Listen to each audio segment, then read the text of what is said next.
بسم اللہ الرحمن الرحیم، السلام علیکم۔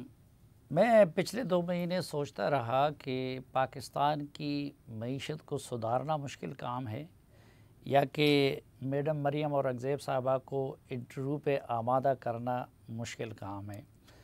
تو بہرحال میرے لیے تو یہ کام مشکل بن گیا تھا، کیونکہ پہلے بھی وہ گریز کرتی رہی ٹی وی انٹرویوز دینے کے لیے، اور پھر جب سے حکومت پاکستان کی ترجمان بنی ہے اور وزیر اطلاعات بنی ہے تو اس کے بعد تو لگتا ہے کہ انہوں نے ایسی قسم کا رکھی تھی ٹی وی پہ نہ جانے کی اور انٹرویو نہ دینے کی، جس طرح کہ عمران خان صاحب نے سازشی تھیوریز گڑھنے کی قسم کا رکھی ہے۔ تو بہرحال آج اللہ نے مہربانی کی، میں تو بڑی محنتوں کے بعد کامیاب ہوا ان کو انٹرویو کے لیے لانے پہ۔ اب دعا ہے کہ ان کی حکومت بھی معیشت کو کنٹرول کرنے پہ آمادہ کر سکے، اور میں توقع کرتا ہوں کہ اب اپنی یہ جو ان کی عادت ہے اس کو بدلے گی، اور نہ صرف ہمارے پروگرام کو رونق بخشے گی بلکہ باقی جو پروگرام ہے اور باقی ٹی وی چینلز ہیں وہاں پہ بھی جانے کی زحمت گوارہ کریں گی۔ تو پہلے تو بہت شکریہ ہماری بے تحاشا التجاؤں کے بعد انٹرویو پہ آمادگی کا۔ اور میرا پہلا سوال یہی ہے کہ پریس کانفرنس میں تو آپ کڑاکے نکالتی ہے، یہ انٹرویو پہ جانے سے کیوں گھبراتی ہے؟ سلیم بھائی، سب سے پہلے تو آپ کا شکریہ، اور آپ نے کہا 2 مہینے، لیکن یہ میرے لیے اعزاز کی بات ہے کہ یہ پہلا میرا آپ کے ساتھ جرگہ کا انٹرویو ہے، اور اس میں بات یہ ہے کہ ایز این انفارمیشن منسٹر سے پہلے اپوزیشن میں جب میں تھی، اور اس سے پہلے جب میں انفارمیشن منسٹر تھی تو تب بھی میں ٹاک شوز پر تو جاتی تھی بڑی ایکٹیولی، اس کے بعد اپوزیشن میں بھی جاتی رہی۔ ایک ایسا واقعہ ہوا جو اب آپ نے سوال کیا ہے تو میں آپ کو بتاتی ہوں۔ میرا ایک انٹرویو ہو رہا تھا اور اس میں علی اوان صاحب ہیں جو اسلام آباد سے پی ٹی آئی کے، میرے ساتھ ان کی بڑا اچھا ورکنگ ریلیشن شپ تھا، ہم لوگ اسٹینڈنگ کمیٹی میں بھی اکٹھے تھے اور بڑی ایک اچھی ہماری آپس میں وہ بھی تھی۔ تو میرا اور ان کا انٹرویو چل رہا تھا، اور ذرا شدت اختیار کر گیا انٹرویو، ذرا بحث زیادہ ہو گئی، اس میں نا ان کے منہ سے گالی نکل گئی، اور وہ کلپ ہے یوٹیوب کے اوپر بھی ہے، اور وہ ایک ایسا میرے لیے شاکنگ تھا کہ ڈیبیٹ کا یہ عالم ہو گیا ہے کہ ہم ایک ٹاک شو میں جو ہم نے عوام کو اپنے ڈائلاگ، اپنے ڈسکورس، اپنے آرگیومنٹس کے ذریعے یہ بتانا ہے کہ ہمارا کیا موقف ہے اور میرے ساتھ جو مخالف پارٹی بیٹھی ہے اس کا کیا موقف ہے، اور وہاں ہم گالیاں دیں، مطلب ایک دوسرے کو، یہ ڈیبیٹ کا لیول ہو گیا تھا۔ اس کے بعد میں نے یہ سوچا، کیونکہ میں اس لیول پہ نہیں جا سکتی تھی، اور نہ میرا کوئی ایسا ارادہ کبھی بھی ہے کہ یہ لڑائیاں ٹاک شو پہ اور یہ اس طرح کی حرکتیں، تو پھر میں نے کہا کہ میرے ہاتھ میں تو صرف یہ ہے کہ میں ٹاک شوز پہ نہ جاؤں، کیونکہ اس وقت ایک آپ کو یاد ہوگا ایک لہر تھی کہ عمران خان صاحب روز شام کو بیٹھ کے ترجمانوں کو اٹیک کرنے کا، چاہے وہ خاتون ہو، چاہے وہ پی ایم ایل این کے اور لوگ ہوں، ان کو صرف اٹیک کرنے کی، اور جو مرضی لیول اٹین کریں، آپ نے لڑائی کرنی ہے، گالم گلوچ پہ چلی جائے بات۔ تو میں نے کہا پھر میرے ہاتھ میں اور کنٹرول میں تو ایک ہی بات ہے کہ میں نہ جاؤں، کیونکہ آپ کے بچے دیکھ رہے ہوتے ہیں، آپ کی فیملی دیکھ رہی ہوتی ہے، آپ کے بھائی دیکھ رہے ہوتے ہیں، ان کے جذبات آپ جیسے پیشنٹ نہیں ہوتے، کیونکہ آپ تو ایک اس حصہ ہوتے ہیں اس ساری چیز کا۔ تو پھر میں نے یہی سوچا، اور ویسے بھی میڈیا پہ میرا، پھر آپ انفارمیشن منسٹر کیوں بنی؟ نہیں میں آ رہی ہوں، پھر کوئی دوسری وزارت نہیں میں آ رہی ہوں جی۔ انفارمیشن وائز کبھی آپ کو یہ گلہ نہیں ہوگا کہ میں کسی طرح بھی اپنی پارٹی کا موقف اور حکومت کا موقف، 4 سال بھی میڈیا کے اوپر کوئی ایسی چیز نہیں جس پہ پارٹی کا موقف نہ آیا ہو، اور 4 سال میں نے پورے نہیں ٹاک شو سے میں الگ ہوئی، یہ آخری کوئی 1.5 سال تھا جس وقت ہماری اپوزیشن میں ہم تھے، تو میں ٹاک شو پہ جانا میں نے چھوڑا، اور میں سمجھتی ہوں میرا بالکل ٹھیک فیصلہ تھا، کیونکہ اس وقت حالات ایسے تھے کہ بالکل دوسرا مخالف پارٹی آپ کے ساتھ آرگیومنٹس نہیں کرتے تھے، آپ کی عزت کو انہوں نے کرنا ہوتا تھا ہر ٹاک شو میں اٹیک۔ لیکن آپ تاثر یہ کہ آپ کو جو ہے ایک پرائم منسٹر کی جگہ ادھر یہ پرائم منسٹر بھی سوتے نہیں ہیں اور دن رات جو ہے جاگتے رہتے ہیں، تو ادھر بھی وزراء کو ڈیوٹی دینی پڑتی ہے، لیکن کہتے ہیں آپ کو دوسری طرف مریم نواز صاحبہ کے ساتھ بھی ڈیوٹی دینی پڑے، تو اس لیے بھی آپ اپنی وزارت کو ٹائم نہیں دے سکتے؟ نہیں، میری وزارت پہ تو میں صبح پہلی ہماری 7:45 بجے پرائم منسٹر کو بریفنگ ہوتی ہے، 7:45 سے 9 بجے تک پرائم منسٹر ایک کمپلیٹ جائزہ لیتے ہیں کہ کیا مشکلات ہیں، کیا خبریں آئی ہیں، اور اس کے بعد میں اپنی وزارت میں ہوتی ہوں۔ اور مریم نواز شریف صاحبہ کی جہاں سے آپ نے بات کی، تو ہم ایک یہ شروع سے سلیم صافی صاحب جب میں نے ابھی پالیٹکس جوائن کی تھی 2013 سے، تو آپ کو یاد ہوگا وہ میڈیا سیل پہ بڑی تنقید ہوتی تھی کہ ایک پرائم منسٹر ہاؤس میں میڈیا سیل ہے جس میں یہ سب بیٹھ کے پتہ نہیں کیا سازش کرتے ہیں، کیا ہوتا ہے. تو میں ان کے ساتھ 3 سال ان کے ساتھ کرسی پہ بیٹھی، اور جو میں نے سیکھا کہ ہر چیز کتنا مائکرو لیول پہ کرنی ہے، خود کرنی ہے، وہ ٹکر خود لکھتی ہوتی تھیں. اور وہی عادت میری آج تک ہے کہ میں اپنی سٹیٹمنٹس، اپنے ٹکرز اور لوگوں کی جو ہم ٹاک شو کی پریپریشن میں ٹاکنگ پوائنٹس کرتے ہیں وہ سب ہم لوگ خود کرتے ہیں. دوسری بات میں ایک آپ کو لیکن اب تو پتہ چلا کہ آپ لوگوں کی سوشل میڈیا ادھر پی ٹی آئی کے ہزاروں میں ہیں، اور آپ لوگوں کا جتنا دھوم دھام تھا آپ کی طرح آپ کے سوشل میڈیا پیپلز پارٹی کا وہ تو خیر خیریت ہے. دیکھیں ہمارا سوشل میڈیا ایک ایسا ایریا ہے جس میں کام کرنے کی ضرورت ہے، لیکن ہمارا سوشل میڈیا صرف مریم نواز شریف صاحبہ اسپیئر ہیڈ کرتی تھی. ہمارے پی ایم ایل این میں انٹروڈیوس سوشل میڈیا کو مریم نواز شریف صاحبہ نے 2014 کی بات ہے، 13 کی. تو وہ اس پہ تب پارٹی والوں کو، لوگوں کو سینئر لوگ کہتے تھے کہ کیا ہے.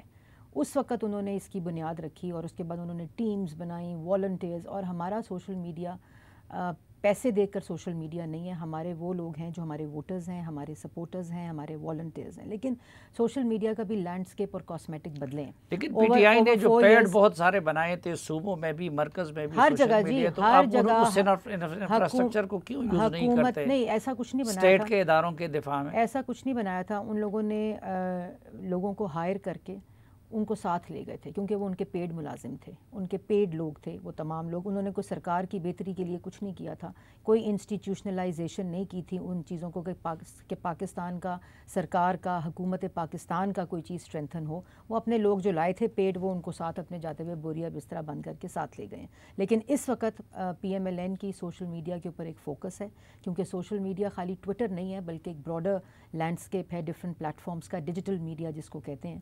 تو پارٹی لیول کے اوپر ہم ایک کمپلیٹ ری ویمپنگ کر رہے ہیں، اس کو بھی مریم نواز شریف صاحبہ دیکھ رہی ہیں. لیکن ایک حوالے سے مجھے بہتری نظر نہیں آئی کہ پچھلی حکومت میں اگر ہم جیسے لوگ زیر اعتاب تھے، ہمارا چینل زیر اعتاب تھا، تو آپ لوگوں کی حکومت میں اب آپ پہ تنقید کرنے والے یا عمران خان کو سپورٹ کرنے والے اینکر زیر اعتاب ہیں. تو اس حوالے سے تو پھر آپ لوگوں میں اور ان میں کوئی فرق نہ ہوا؟ سلیم صاحب بڑا واضح فرق ہے، اور وہ فرق یہ ہے کہ اگر آپ ایک سوچی سمجھی منظم کیمپین چلائیں گے اداروں کے خلاف جو نہ آئین اجازت دیتا ہے نہ پیمرا کا قانون اجازت دیتا ہے، اور وہ ہمارے تک تنقید نہیں ہے، حکومت پہ دن رات صبح دوپہر شام تنقید ہو رہی ہوتی ہے، اور جس پولیٹیکل وکٹمائزیشن سے 4 سال ہم گزرے ہیں ہمیں تنقید کا کوئی خوف نہیں ہے. آپ جتنی مرضی تنقید کریں ہم اس کو اصلاح کے لیے استعمال کریں گے. لیکن جب آپ اداروں پہ، چاہے وہ افواج پاکستان ہو، چاہے وہ عدلیہ ہو، چاہے وہ ایسے ادارے ہوں، سینسٹیو ادارے ہوں، ان پہ جب آپ ایز این انسٹیٹیوشن آپ آرگنائز طریقے سے مہم چلائیں گے تو پھر قانون اس کے مطابق، آئین کے اندر بھی ہے، قانون بھی ہے، اس کے مطابق ایکشن ہوگا. لیکن کل تک نام آپ کی لیڈرشپ کی طرف سے لیے جاتے تھے، یہ تنقید اداروں پہ آپ کے حامی جرنلسٹوں کی طرف سے کی جاتی تھی، تو پھر تو آپ ان کے پروٹیکشن کے لیے آ جاتے تھے. اور آج آپ کہتے ہیں کہ نہیں، اداروں کا آپ نے صحیح بات کی. آپ مجھے کوئی ایسی چیز بتائیں کہ کسی ادارے کے اوپر کبھی بھی ہماری قیادت نے یا ہم میں سے کسی نے ادارے کے اوپر منظم کیمپین چلا کر خلاف اس کی کوئی کیمپین کی ہو. آپ کوئی ایک انسیڈنٹ کوٹ کر دیں.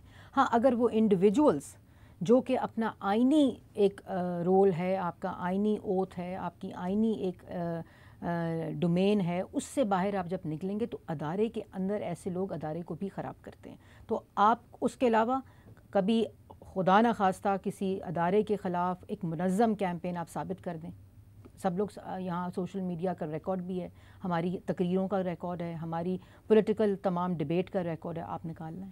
لیکن ابھی آپ یہ دیکھیں جب سے عمران خان صاحب عدم اعتماد کے ذریعے گئے ہیں، اس کے بعد یہ ہے کہ میں اس جگہ پہ نہ ہوں، جس گاؤں میں میں نہ ہوں اس گاؤں کو آگ لگا دو، جس کرسی پہ میں نہ ہوں اس ملک کو خدا نہ خواستہ 3 حصوں میں تقسیم کر دو. بیرون ملک سازش کا ایک بیانیہ لے کر آ گئے. اس کے بعد جب وہ اپنی موت مرنے والا ہے خود، اس کے بعد میری جان کو خطرہ ہے، وہ والا بیانیہ لے کر آ گئے. پھر اب کہ جی میں ملک کو 3 حصوں میں تقسیم ہو جائے گا، ایٹمی جو قوت ہے وہ چھن جائے گی، اور پتہ نہیں کس قسم کے دماغی انفلوئنس کے اندر گفتگو کرتے ہیں. تو یہ ہم نے کبھی نہ کیا ہے، نہ ہم امپورٹڈ تو آپ ہے نا. نہیں، کیسے ہیں؟ بیرونی سازش تو ہوئی ہے نا. اچھا، یہ بھی آپ نے بہت اچھا سوال کیا، یہ ویری امپورٹنٹ. امپورٹڈ ذرا یہ بتا دیں کہ جو پچھلی حکومت تھی اس میں کتنے مشیر، کتنے وزیر اور کتنے کرائے کے ترجمان امریکہ سے آئے تھے اور دوسرے ممالک سے، اس کا بھی ذرا وہ کر لیں تو امپورٹڈ پتہ چل جائے گا۔ دوسری بات، آپ کر کیا رہے تھے 4 سال جو آپ کے اوپر بیرون ملک سازش ہوگی؟ معیشت آپ نے تباہ کر دی، خارجہ پالیسی آپ نے تباہ کر دی، کشمیر فروشی آپ نے کر دی، ملک کا کوئی طبقہ ایسا نہیں جو سڑکوں کے اوپر بھیک مانگنے کے اوپر مجبور نہ ہو۔ تو آپ کے خلاف کیا کس قسم کی یہ تو کیا تھا نا کہ امریکہ کی مرضی کے خلاف آزاد خارجہ پالیسی بنا کے روس گئے، جس پہ امریکی طبقے نہیں، یہ روس گئے، امریکی طبقے، یہ اس وقت یاد آیا جس وقت وہ جو خط تھا جس کو جیب سے نکالا 28 تاریخ کو، اور اس کے بعد اسی تپنے والے جو ڈاکٹر لو تھے ان کو 15 تاریخ کو اپنی ایمبیسی میں بلا کر کی نوٹ سپیچ کروائی۔ تو اگر آپ کے پاس 8 تاریخ کو مارچ کو یہ آ گیا تھا تو آپ نے اسی وقت پریس کانفرنس کرنی تھی کہ جی ہاں، جب عدم اعتماد فیل ہو رہا تھا، جب اپنے اتحادی چھوڑ کے جا رہے تھے، جب اپنے لوگ چھوڑ کر جا رہے تھے، جب پتہ چل گیا، آخری رات تک یہ سمجھتے تھے کہ عدم اعتماد فیل ہو جائے گا، جس وقت وہ یقین آ گیا تو پھر 22 دن لگے وہ نیریٹو بنانے میں جھوٹا، جس کے اوپر نیشنل سیکیورٹی کمیٹی کی میٹنگ ہوئی، یہ تب وزیر اعظم تھے، اور یہ سازش آپ مجھے یہ بتائیں، پھر انہوں نے مداخلت اور سازش کے درمیان وہ تو کہتا ہے کیبنٹ کمیٹی یا نیشنل سیکیورٹی نے میرے موقف کی تائید کی۔ نہیں، نیشنل سیکیورٹی کمیٹی کی جو منٹس ہوتے ہیں وہ ریکارڈ کا حصہ ہوتا ہے، اور وہ تمام سینئر قیادت بیٹھی ہوتی ہے، اور یہ اس وقت اس کو چیئر کر رہے تھے۔ اس کے اندر یہ لکھا ہے کہ کسی قسم کی کوئی سازش نہیں ہوئی۔ اس کے بعد ہماری حکومت آئی، ان کی یہ بیانیے کی وجہ سے نیشنل سیکیورٹی کمیٹی کی ایک دفعہ دوبارہ میٹنگ بلائی کہ تاکہ دودھ کا دودھ اور پانی کا پانی ہو جائے۔ اس میں پھر ری ایٹریشن ہوئی کہ یہ کسی قسم کی سازش نہیں ہوئی ہے۔ یہ کس قسم کی گفتگو ہے کہ آپ بیٹھے بیٹھے کہہ دیں کہ پورا ملک آپ کے اوپر سازش کر رہا ہے اور ہماری انٹیلیجنس ایجنسیز کو بھی نہیں پتہ۔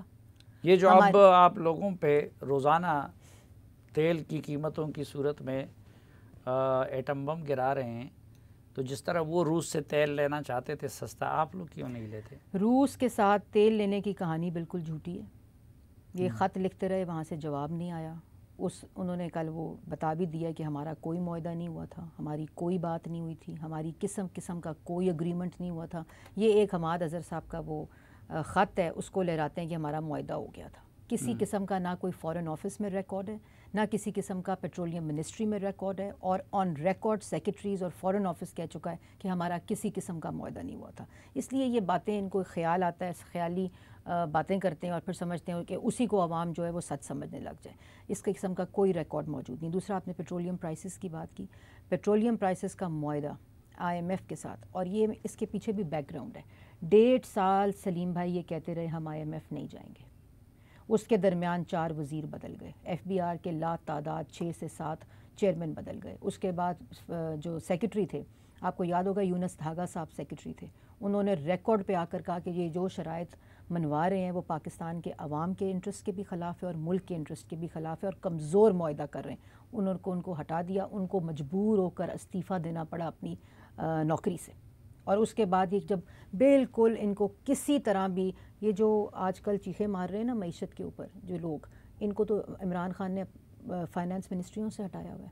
ان پہ تو اعتماد عمران خان نے نہیں کیا تھا، جو ابھی یہاں آ کے معیشت سکھا رہے ہیں اور اس پہ لیکچر دے رہے ہیں۔ پھر جب یہ IMF کے پاس گئے ایونچولی، اتنی کمزور فوٹنگ پہ گئے کیونکہ اس وقت معیشت تباہ ہو رہی تھی، اور اس کمزور فوٹنگ پہ جا کر انہوں نے IMF کے ساتھ ایک کمزور معاہدہ کیا، اور وہ معاہدہ انہوں نے جب یہ پتہ چل گیا عدم اعتماد، ایک وہ بیرون ملک سازش ہو گئی، ایک اندرون ملک سازش بھی ہوئی تھی کہ انہوں نے سبسڈی دی پیٹرولیم کے اوپر جس کے لیے خزانہ خالی تھا، کوئی پیسہ اس کے لیے اس سبسڈی کے لیے نہیں موجود تھا۔ اپنا ہی معاہدہ، اپنی ہی وائلیشن، اور اس کے بعد کہتے ہیں کہ پیٹرول ہم مہنگا کر رہے ہیں۔ مطلب ان لوگوں کو شرم بھی نہیں آتی؟ نہیں، کر تو آپ لوگوں نے دیا نا۔ اگر IMF کے ساتھ معاہدے کے باوجود وہ عمران خان ابھی تک اسی طرح جیسے بھی جگاڑ کر رہے تھے معاملے کو چلا رہے تھے، نہ بجلی کی لوڈ شیڈنگ اتنی تھی، نہ تیل کی قیمتیں اتنی، 30 روپے یک دم بڑھانا، پھر باقی جگاڑ کوئی نہیں تھی، جگاڑ کوئی نہیں تھی۔ تو آپ لوگ کیوں نہیں کر سکے؟ ہمیں شہباز شریف صاحب کے رد جگہوں کا کیا فائدہ؟ نہیں، میں بتاتی ہوں۔ پہلی بات تو جگاڑ نہیں تھی۔ ایک بڑے سینئر افسر نے بتایا کہ جب ان کو پتہ چل گیا کہ عدم اعتماد فیل ہوگا، جو کامیاب ہو گئی اور یہ جا رہے ہیں، انہوں نے 10 روپے سستا کر دیا۔ یہ سمجھ رہے تھے کہ ہم یہ 10 روپے سستا کر کے بڑا کوئی اپنی سیاست کو فائدہ پہنچا دیں گے، اور ہمیں کیا کہ IMF کی شرائط ہیں کہ نہیں، ہم تو اگلے ہفتے جا رہے ہیں۔ یہ انہوں نے حرکت کی، ان کو یہ نہیں پتہ چلا کہ انہوں نے ملکی مفاد سے کھیلا تھا اپنی سیاست کو بچانے کے لیے، اور اس پیٹرول 10 روپے کا بڑھانے کا بھی، کم کرنے کا بھی ان کو فائدہ نہیں ہوا، کیونکہ سب پتہ چل گیا عوام کو کہ یہ 10 روپے کیوں انہوں نے کم کیے، کیونکہ یہ اگلے ہفتے جا رہے ہیں، اور وہی ہوا۔ اور پھر جب ہم واپس آئے، ہمارے لیے بڑا آسان فیصلہ تھا شہباز شریف صاحب کے لیے کہ وہ اگلے دن، ان کی سمری تھی، ان کی دی ہوئی سبسڈی تھی، ان کی وائلیشن تھی، ہم اگلے دن آ کے کہتے جی یہ سمری ہے، اس سمری پہ دستخط ہیں عمران خان صاحب کے، ہم پیٹرول اس سمری کے مطابق بڑھا رہے ہیں۔ ایسا نہیں ہوا۔ اس کے بعد شہباز شریف صاحب نے پیٹرولیم منسٹر کو، مفتاح اسماعیل کو، اور پاور کے انرجی کے منسٹر کو یہ کہا کہ سب سے پہلے مجھے یہاں ریلیف ڈیزائن کر کے دو کہ اگر یہ پیٹرول بڑھے گا، جو عمران خان صاحب کا دستخط شدہ معاہدہ ہے، ان کی نالائکی، ان کی نااہلی، ان کی بے حسی ہے، میں نہیں بڑھاؤں گا جب تک ریلیف عوام کے لیے، ان کے جو لوور طبقہ ہے کہ اس پیٹرول کو بڑھانے کے لیے، اس وقت تک وہ پیٹرول نہیں بڑھا۔ ہمارے لیے بڑا مشکل فیصلہ تھا، اور جب وہ ریلیف، جو آپ کو پتہ ہے کہ ایک بسپ کے اندر 2000 روپے اضافی ہیں پر منتھ، اور اس کے علاوہ 40,000 روپے جس گھرانے کی آمدن کم ہے اس سے ان کو 2000 روپے مل رہے ہیں، اور یہ پہلے ایک مہینے کے لیے مشکل فیصلہ کرنے کی بجائے حکومت چھوڑنے اور اسمبلی توڑنے کا آسان فیصلہ کیوں نہیں کیا؟ اب اس پہ آ جائیں۔ پہلی بات تو یہ ہے کہ یہ کسی ایک فرد یا جماعتوں کا فیصلہ نہیں تھا۔ اس وقت 90% جماعتیں کولیشن گورنمنٹ میں، یہ عوام کا فیصلہ تھا، یہ عوام کی آواز تھی۔ اگر یہ متحمل ملک نہیں ہو سکتا تھا اس نالائکی، نااہلی اور چوری اور کرپشن کا، جس نے ملک کی معیشت تباہ کی، روزگار تباہ کیا، جیسے میں نے آپ کو پہلے بتایا، خارجہ پالیسی تباہ، کوئی کام ایسا نہیں تھا جو ملکی مفاد میں ہو رہا تھا۔ اور یہ عدم اعتماد اگر نہ ہوتا، خدا نہ خواستہ، ملک ایسے کھائی میں گرنے والا تھا کہ، اور اس کے بعد یہ جو عدم اعتماد کا ووٹ ہے، یہ امپورٹڈ سازش، یہ ایک آئینی طریقہ ہے۔ آپ کو اگر اپنے وزیر اعظم پہ عدم اعتماد ہے تو آئین اس کی اجازت دیتا ہے کہ آپ اس عدم اعتماد کے ووٹ کے ذریعے آپ ان کو ہٹا کے ایک اور وزیر اعظم لے آئیں۔ پارلیمان کے اندر کہتے تھے کہ الیکشن جعلی تھا، اسمبلیاں جعلی تھی، تو اب لیڈر آف دا ہاؤس بدلنے سے تو اسمبلی اصلی نہیں ہوئی نا۔ ہم اسی پارلیمنٹ کے اندر 4 سال ملکی مفاد اور جمہوریت کی کنٹینیوٹی کے لیے بیٹھے نا۔ ہمارے لیے اس وقت بھی بڑا آسان تھا، یہ تو کنٹینر پہ چڑھ گئے تھے جب الیکشن 2013 کے بعد، جب سپریم کورٹ کا فیصلہ بھی آ گیا کہ دھاندلی نہیں ہوئی، تو یہ تو کنٹینر سے نہیں اٹھے۔ اور تمام جماعتوں نے جو پاکستان کی عوام کو ریپرزینٹ کرتی ہیں، انہوں نے ووٹ کے ذریعے ان کو پارلیمان سے مسترد کیا۔ ایک مختصر سی بریک آئیں گے تو گفتگو کا سلسلہ یہیں سے آگے بڑھائیں گے۔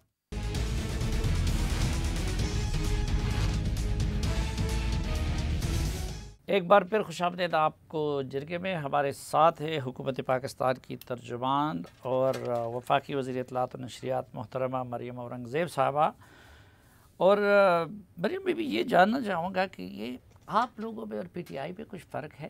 سوال کر رہے ہیں؟ ہاں، یعنی اب آپ لوگ بھی صبح و شام فرد گوگی نے یہ کیا، خاتون اول نے یہ کیا، فلاں نے یہ کیا، ٹھوس کوئی چیز نہیں ہے، صرف الزامات ہی الزامات۔ دیکھیں فرق ہے، فرق یہ ہے کہ 4 سال پورا قانون کا جو دائرہ ہے وہ مکمل ہوا ہے۔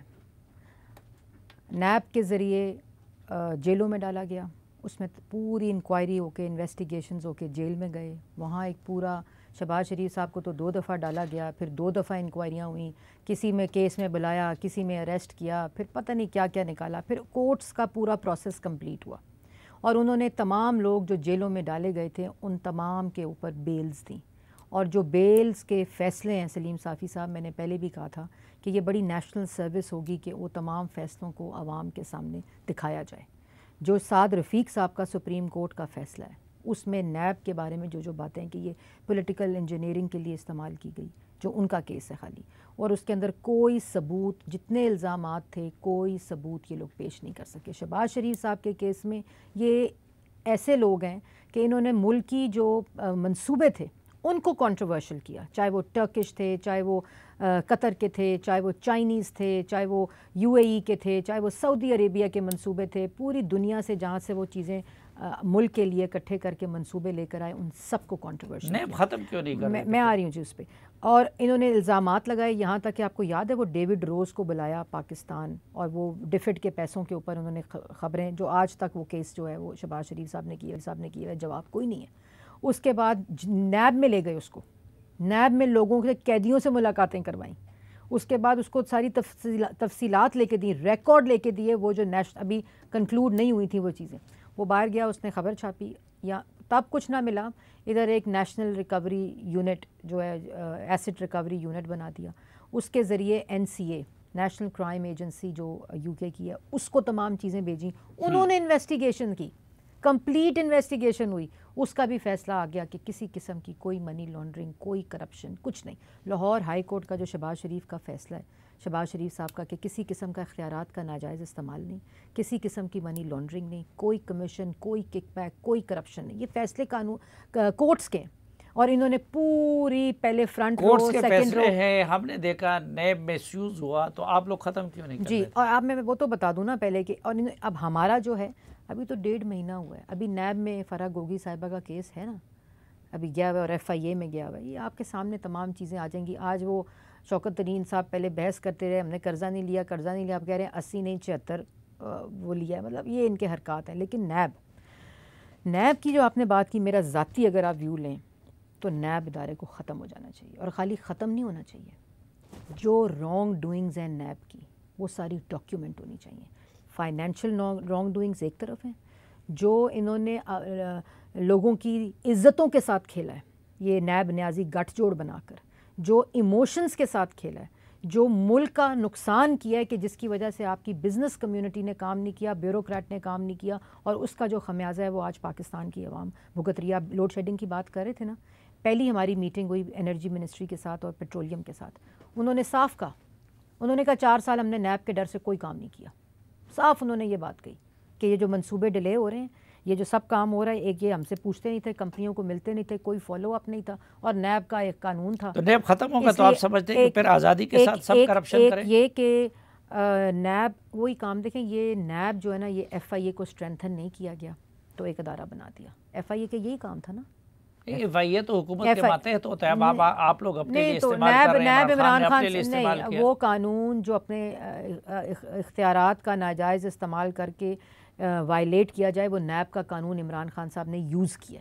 نہیں، حکومت کا فیصلہ کیا ہے؟ ختم کریں گے؟ حکومت نے اس وقت اتحادیوں کے ساتھ جب ہماری کیبنٹ میٹنگ ہوئی تو میجورٹی کا یہ فیصلہ تھا کہ اس کو ختم کر دیں۔ کون چیئرمین نیب بنا رہا ہے؟ وہ مشاورت سے بنے گا جی، اپوزیشن لیڈر اور وزیر اعظم کے، وہ میں تو نہیں ابھی اناؤنس کر سکتی، لیکن بات یہ ہے کہ اس کے اندر امینڈمنٹس ہم نے کچھ کیے ہیں جو بیسک ہیومن رائٹس کی خلاف قانون ہے نیب کا، اس کے اندر ہم نے امینڈمنٹس کیے ہیں تاکہ اس میں شفافیت لا سکیں، لیکن آہستہ آہستہ اس کا جو شفٹ ہے وہ ٹورڈز FIA کو اسٹرینتھنگ کرنا ہے۔ لیکن آپ لوگ تو خود ہی، اور میں ایک اور بات بتا دوں کہ ان تمام امینڈمنٹس، یہ میں دیکھ رہی تھی کہ وہ جو جھوٹ کے عادی ہیں وہ بول رہے تھے کہ ہمارے سارے کیسز ختم ہو جائیں گے، جو کیسز اس وقت ایگزسٹنگ ہیں وہ ختم ہو جائیں گے۔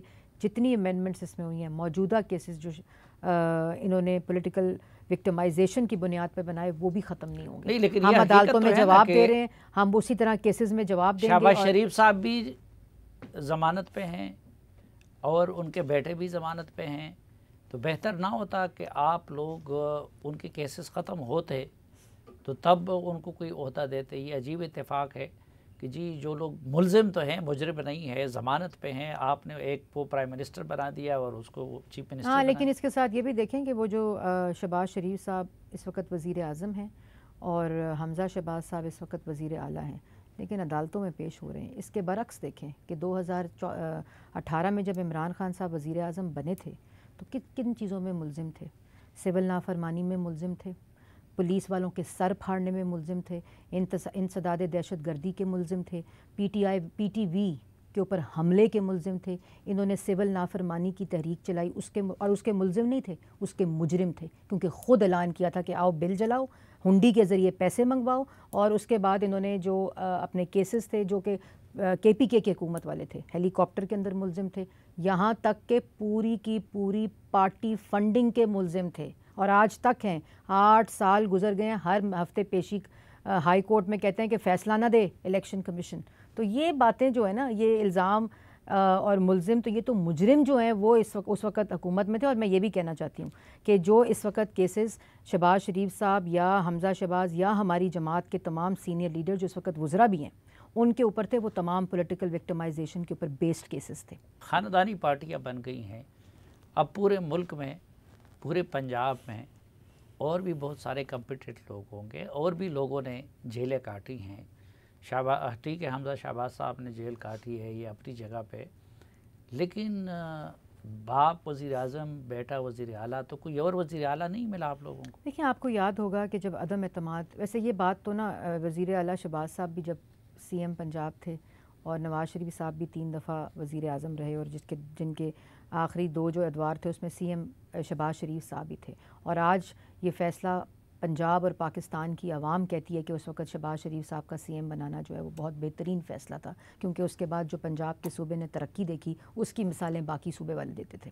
تو لیکن جو آپ نے امپورٹنٹ بات کی ہے کہ جس وقت عدم اعتماد آپ کو یاد ہے ہو رہا تھا، اور جب کامیاب ہو گیا تو اس وقت سی ایم پنجاب کی بات ہوئی تو پرویز الہی صاحب کے پاس ہماری پوری جو اتحادی جماعتیں وہ گئیں، اور ان کو کہا کہ آپ یہ وہ کریں. لیکن انہوں نے ترجیح دی، کچھ مجھے پتہ نہیں کہ اس کی ڈیٹیل کیا ہے، لیکن انہوں نے کہا وہ جو ہمارا آپس میں ہو گیا اور وہ نہیں بن سکے. اس کے بعد جب سی ایم شپ کی بات آئی، تمام اتحادی جماعتیں، تمام وہ لوگ جنہوں نے ووٹ دینا تھا، اور ہماری پارٹی کے اندر حمزہ شہباز کے اوپر اعتماد ہوا، اور سب نے یہ کہا کہ حمزہ شہباز شریف صاحب جو ہیں وہ سی ایم پنجاب بنے. تو یہ فیصلہ نواز شریف صاحب، شہباز شریف صاحب کا نہیں ہوتا یہ فیصلہ. اور اس میں دوبارہ ریپیٹ کر دوں، لیکن میں دوبارہ ریپیٹ کر دوں کہ اس میں اتحادی بھی شامل ہیں، ٹھیک ہے، اور وہ لوگ جنہوں نے ہمیں ووٹ دیا، جو پاکستان تحریک انصاف کو چھوڑ کر آئے اور ان کی پالیسی سے نالا تھے، انہوں نے بھی حمزہ شہباز پہ اعتماد کیا.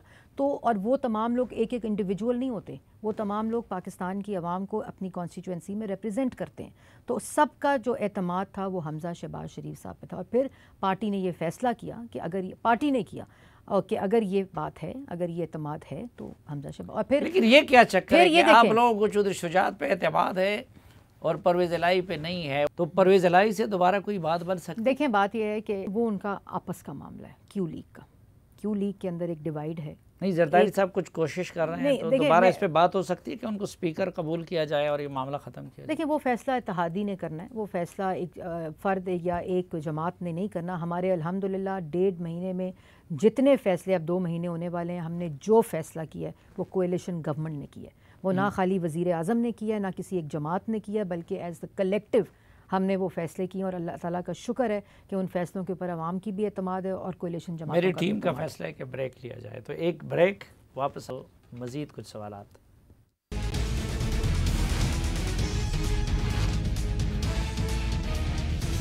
ایک بار پھر خوش آمدید آپ کو. جرگے میں ہمارے ساتھ ہے وفاقی وزیر اطلاعات اور نشریات مریم اورنگزیب صاحبہ. مریم بی بی، یہ ابھی آپ لوگوں نے جس طریقے سے جو کچھ کیا آزادی مارچ کے دوران پی ٹی آئی کے ساتھ، جس طرح ان کے لوگوں کو مارا پیٹا گیا، گرفتار کیا گیا، ٹیئر گیس، یہ کیا کسی جمہوری حکومت کو زیب دیتا ہے؟ سب سے پہلے تو جی یہ بڑا اچھا سوال ہے. یہ آج آپ کو بھی سلیم بھائی فیصلہ کرنا ہوگا اور عوام کو بھی فیصلہ کرنا ہوگا کہ اظہار رائے جو ہے وہ پولیس والوں کو گولی مار کر شہید کرنا ہے، کیا جمہوری رائے جو ہے یا جمہوری اظہار جو ہے وہ پولیس والوں کے سر پھاڑ کے کرنا ہے، اسلحے کے ساتھ خونی مارچ کا اعلان کرنا ہے، خودکش حملے کی دھمکی دے کر اعلان کرنا ہے لانگ مارچ کا. یہ فیصلہ تو آپ کو کرنا ہے اور ہمیں ایز اے قوم کرنا ہے کہ کیا یہ اظہار رائے ہے.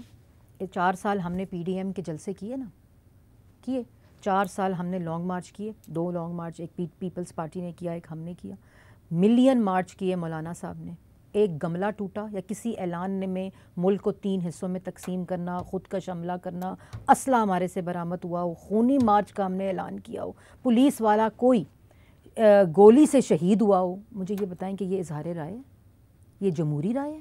یہ تو آپ ملک کے اندر انارکی، فساد، افراتفری اور انتشار پھیلا رہے ہیں. آج جو جمہوری اظہار ہے یا اظہار رائے ہے وہ آپ نے اس طریقے سے کرنا ہے. اور آپ چاہتے ہیں آپ کی پچھلی حکومت میں ادھر 126 دن دھرنا دیتے رہے، تو اگر اب بھی آتے تو کیا ہوتا؟ نہیں، دھرنے کی بات نہیں تھی. جس قسم کے اعلانات تھے نا، وہ دھرنا نہیں تھا مقصد، وہ لانگ مارچ مقصد نہیں تھا. آپ اعلان کرتے ہم آ رہے ہیں، 100 بسم اللہ آپ آ جاتے. اعلان سے 1 ہفتہ پہلے آپ خونی مارچ کا اعلان کر رہے ہیں. 25 مئی 24 مئی کو آپ کے عہدیداروں سے اسلحہ برآمد ہو رہا ہے. اسی رات، 1 رات پہلے پولیس والے کو گولی لگ کے اس کے 5 بچے تھے وہ آج یتیم ہو گئے ہیں. ان گورنمنٹ نے تو ان کی ہیلپ کی ہے اور کرتی رہے گی، لیکن باپ کہاں سے آئے گا؟ اس کا کیا قصور تھا کہ وہ اپنی ڈیوٹی پہ تھا، جس کو ان کے عہدیدار نے چھت کے اوپر سے گولی مار کر شہید کیا؟ یہ جمہوری رائے تھا۔ اور اس کے بعد نہیں، اس کے بعد اگلے دن پولیس وین پہ حملے کیے۔ پھر سب سے خطرناک بات، آپ اس صوبے سے تعلق رکھتے ہیں سلیم بھائی، خیبر پختونخوا کی پولیس کو استعمال کر کے پنجاب اور وفاق کی پولیس سے لڑا دو اٹک پل کے اوپر۔ کیا کر رہے تھے آپ؟ اس کو ساتھ لے کر آؤ اور یہاں کہو کہ وفاق کے اوپر حملہ آور ہونا ہے۔ ایک وفاق کی اکائی کے اوپر آپ اور اعلان کر کے آ رہے ہیں۔ سی ایم کے پی کے نے کیا کہا کہ میں فورس لے کر آؤں گا، اور جب ایسا اعلان ہوگا جس سے ملک کی سالمیت کو خطرہ ہوگا، عوام شہریوں کو خطرہ ہوگا، اور ایسا مائنڈ سیٹ ہوگا جو حملہ آور ہونے کی کوشش کرے گا، قانون اس کا فیصلہ مجھے کرے گا۔ بریف جواب دے دیں۔ ایک میں ٹیکس پیئر ہوں، ان کے ممبران نے استعفے دیے ہیں، اسمبلی نہیں آ رہے ہیں پی ٹی آئی کے، آپ میرے ٹیکس سے ان کو تنخواہیں کیوں دے رہے ہیں اور اتنی ہمت کیوں نہیں کرتے کہ ان کے استعفے منظور کریں؟ دیکھیں بات یہ ہے کہ اگر آپ استعفیٰ ہی بدنیتی کے اوپر دیں گے، کوئی بھی جو ممبر ہے نا وہ نہیں دینا چاہتا استعفیٰ، اور یہ قانون ہے، آپ کو ویریفائی کرنا ہے اپنا۔ جب آپ استعفیٰ بھیجتے ہیں اسپیکر کو تو آپ آ کر اسپیکر آپ کو بلاتا ہے، 3 ہفتے سے اسپیکر بلا رہا ہے، وہ عمران خان کی بات نہیں مان رہے ممبرز، وہ عمران خان کی بات پہ یقین ہی نہیں رکھتے۔ وہ کہتے ہیں، آپ کو یاد ہوگا نواز شریف صاحب نے فواد چودھری میڈیا پہ اعلان کر چکا ہے، شیریں مزاری کر چکی ہے، عمران خان کر چکے ہیں، وہ کہتے ہیں کہ ہمارے اسپیکر نے وہ استعفے منظور کر لیے ہیں، تو آپ لوگ کر لیں، پھر ٹھیک ہے، عدالت میں وہ پیش ہوتے نہیں ہوتے۔ بات یہ ہے کہ ایسے استعفے منظور نہیں ہوتے، اور فواد چودھری صاحب، یہ جتنے نام آپ نے لیے کل اور بیان دے رہے ہوں گے، وہ آئی تھی نا، آپ نے دیکھا کل گیٹ پہ چڑھی تھیں خواتین، یاد ہے آپ کو؟ وہ جو کل پارلیمنٹ کے گیٹ پہ بجٹ والے دن، اسی وقت اسپیکر نے بلایا اندر آئیں، استعفیٰ ویریفائی کر جائیں، نہیں کیے۔ آپ کو یاد ہے نواز شریف صاحب نے استعفے مانگے تھے؟ یاد ہے آپ کو؟ نہیں تو یہ سالوں آپ کو یاد ہے لانگ مارچ کے وقت استعفے مانگے تھے؟ تو یہ سالوں اس طرح سارے کے سارے ممبرز نے استعفے لکھ کر سائن کر کر جمع کرا دیے تھے۔ تو وہ بھی کہتے ہیں کہ میرے سارے ممبر نے سائن کیے ہیں، میرے اسپیکر نے منظور پہلی کیے ہیں، بات جب تو وہ اسمبلی نہیں آتے تو آپ لوگ یا منظور کریں یا ان کو تنخواہ کیوں دے رہے ہیں؟ پہلی بالکل صحیح بات ہے، لیکن جب آپ نے ویریفائی کرنا ہے استعفوں کو، لیکن اس پہ ایک ڈیٹ رکھی ہے اسپیکر صاحب نے کہ اس ڈیٹ تک اگر وہ نہ آئے تو وہ پھر عدالت میں جائیں گے اور ویریفیکیشنز کرائیں گے۔ بات یہ ہے کہ انہوں نے استعفیٰ نہیں دینا، وہ عمران خان صاحب کو لیڈر نہیں مانتے، وہ مجبوری، ڈر، دھمکی، عزت کی خاطر ساتھ بیٹھے ہوئے۔ ابھی آپ دیکھیں گے انہوں نے نہیں آنا، میں نے استعفیٰ دیا نا، اپنے لیڈر کے لیے دیا ہے، میں جاؤں اسپیکر کو کہوں جی یہ میرا استعفیٰ ہے، دستخط غلط ہوئے ہیں، ایک ہی لیٹر کو، ایک ہی استعفے کو پرنٹ کر کے چھاپے مار کے دیے ہوئے، کیونکہ نیت ہی یہ تھی کہ استعفے منظور نہ ہو۔ ریڈیو پاکستان اور پی ٹی وی کی بہتری کے لیے کیا؟ نہیں، ریڈیو پاکستان اور پی ٹی وی کے فنڈامنٹل پرابلمز ہیں، جو بہت سے اس کے ایشوز ہیں، اور اس میں ویریس چیزیں ہیں، ہیومن ریسورس ہے، لاسز ہیں، ٹیکنیکل ایشوز ہیں، وہ ایوالو نہیں ہوئے ٹیکنالوجیکل ایڈوانسمنٹ کے ساتھ، اور اس کے اندر جو اس کی سیاسی ایک ایلیمنٹ ہے وہ بڑا ایک واضح ہے۔ لیکن جو آپ نے فلم انڈسٹری کی بات کی، میں ضرور اس میں کلیریفیکیشن دینا چاہتی ہوں کہ 1965 میں 62-63 میں پاکستان، اور یہ فلم نہیں ہے، آپ نے کہا نا فلم کے لیے پیسے، اس وقت ملک کے اندر ٹورزم کی ضرورت ہے، ملک کے اندر ایکسپورٹس کی ضرورت ہے، ملک کے اندر انویسٹمنٹ کی ضرورت ہے، تو یہ جو چیزیں ہوتی ہیں، یہ باہر بیٹھا ہوا شخص پاکستان کو صرف اس اسکرین کے ذریعے دیکھ سکتا ہے، اس کے قومی تشخص کو، اس کے ہیریٹیج کو، اس کے کلچر کو، اس کے لوگوں کو، اس کے اندر ملک کے اندر کتنا امن ہے، کیا ٹورزم سائٹس ہیں، کیا چیزیں، یہ صرف اسکرین کے ذریعے دیکھا جائے گا۔ ہمارے جو ہمسایہ ممالک ہیں، قطر، سعودی عربیہ، ایران، ٹرکی، بنگلہ دیش، انڈیا، وہ لوگ جا کے نہیں دیکھتے، وہ اس 5 سال میں سعودی عربیہ کی جو فلم انڈسٹری ہے وہ لیڈنگ انڈسٹری بن گئی۔